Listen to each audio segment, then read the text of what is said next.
जय श्री राम। यदा यदा हि धर्मस्य ग्लानिर्भवति भारत अभ्युत्थानम् अधर्मस्य तदात्मानं सृजाम्यहम्। परित्राणाय साधूनां विनाशाय च दुष्कृतां धर्म संस्थापनार्थाय संभवामि युगे युगे। ये जब श्लोक आता है तो हमें सिर्फ एक ही कहानी याद आती है, महाभारत की।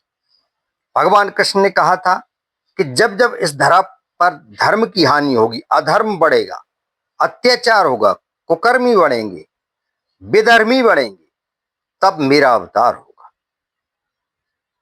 अर्थात हम देखते आए हैं कि जब जब इस धरा पर कोई न कोई अत्याचारी आए हैं और उन्होंने अपने अत्याचार से इस धरती को डगमगाया है, तब तब भगवान विष्णु ने अवतार लिया है। इसी प्रकार से आज जो हम एक संक्षिप्त चर्चा करेंगे वो मत्स्य अवतार की है। उसकी कहानी पुराणों के अनुसार भगवान विष्णु ने सृष्टि को प्रलय से बचाने के लिए मत्स्य अवतार लिया। इसकी कहानी का कुछ कहें तो देखिए, कलयुग के आदि में राजा सत्यव्रत हुए। राजा सत्यव्रत एक दिन नदी में स्नान कर जलांजलि दे रहे थे, तभी उनकी नजर उस अपनी जलांजलि में पड़ी एक छोटी सी मछली पर गई। तो उन्होंने थोड़ा देखा और फिर देख के उसे जल में डालने के लिए जैसे ही नीचे हाथ किया कि वापस में सागर में डाल दो, लेकिन उस मछली ने प्रार्थना की, बोलना शुरू किया कि आप मुझे सागर में मत डालिए, कृपया कर आप मुझे सागर में ना डालें, अन्यथा बड़ी मछलियां मुझे खा जाएं, और ऐसा आप ना करें, मेरी आपसे प्रार्थना है।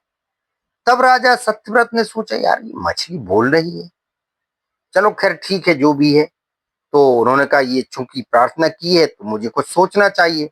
तो उस मछली को सागर में ना डालकर अपने कमंडल में डाल दिया और स्नान करने लगे। स्नान जब हो गया तो स्नान करने के बाद वो जब बाहर निकले, अपने वस्त्र लिए, बदले और सब, और जैसे ही कमंडल को उठाया देखा मछली उस कमंडल में ही नहीं बन रही, काफी बड़ी हो गई।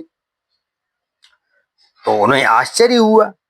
तब फिर वो उसे लेकर आए और घर तक जैसे ही आए तो फिर वो काफी बड़ी हो गई। तो उन्हें लगा यार ये कोई साधारण जीव नहीं है।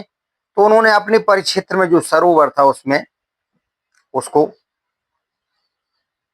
डाल दिया कि इसमें ठीक रहे। तो जब वो घूम फिर कर अपने नित्य कर्म करने के बाद देखा उन्होंने शाम को कि मछली एक अनियंत्रित रूप से बड़ी हो गई है और सागर में भी बहुत ज्यादा उसका आकार बढ़ गया, उनके जो सरोवर था उसमें। तो उन्हें लगा कि वास्तव में कोई साधारण जीव नहीं है, उनका मन तो पहले ही कह रहा था कि नहीं है। तो फिर उन्होंने प्रार्थना की कि हे जो है मत्स्य, आप जो है जो भी है साधारण जीव तो नहीं, कृपया आप अपने मुख्य अवतार में आए, मुख्य रूप में आए और आप अपना ध्येय बताएं, क्या ध्येय है आपका। तो फिर जब इस प्रकार से प्रार्थना की तो प्रार्थना सुनकर साक्षात चार भुजाधारी भगवान विष्णु प्रकट हो गए और उन्होंने कहा, सुनो राजा सत्यव्रत, ये मेरा मत्स्य अवतार है ना। आज से 7 दिन बाद प्रलय होगा, तब तुम मेरी प्रेरणा से एक विशाल नाव तुम्हारे पास आएगी, तुम उसमें बैठना और साथ में ऋषियों, औषधियों, बीजों व प्राणियों के सूक्ष्म शरीर को लेकर उसमें विराजमान हो जाना। क्या क्या कहा? ऋषियों, औषधियों, बीजों व प्राणियों के सूक्ष्म शरीर के जो भाग हैं उनको लेकर बैठ जाना,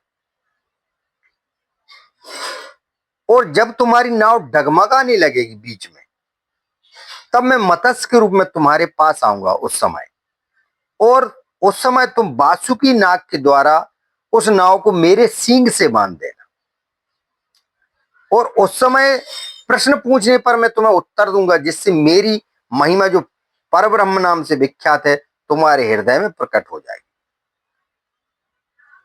और वास्तव में ऐसा ही हुआ। 7 दिन बाद प्रलय हुआ, प्रलय के बाद सत्यव्रत ने जो जो उन्हें आदेश दिया था,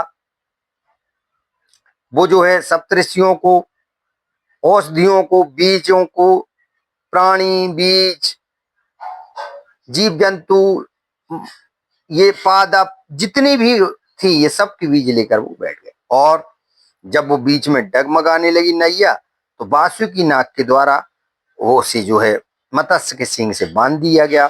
तब प्रश्न पूछे तो वो जो है उनके हृदय में फिर भगवान ने एक प्रेरणा प्रकट की, और समय आने पर मत्स्यधारी भगवान विष्णु ने सत्यव्रत को तत्व ज्ञान का उपदेश दिया, जो कि फिर हम कहानी सुनते हुए आए हैं। तो ये मत्स्य अवतार की कहानी है, और जो कि मत्स्य पुराण में भी निहित है, जिसे कि भगवान वेद व्यास ने लिखा है, 14,000 श्लोकों से सुसज्जित किया है।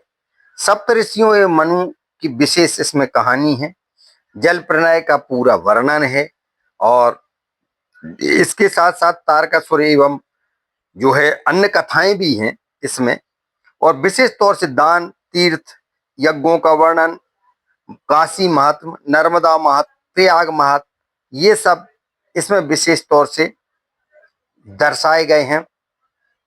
लेकिन जो विशेष रूप से है वो भगवान के मत्स्य अवतार की कहानी है, जो कि प्रलय के बाद पुनः सृष्टि के सृजन हेतु भगवान ने सत्यव्रत के माध्यम से इस सृष्टि का पुनः निर्माण किया।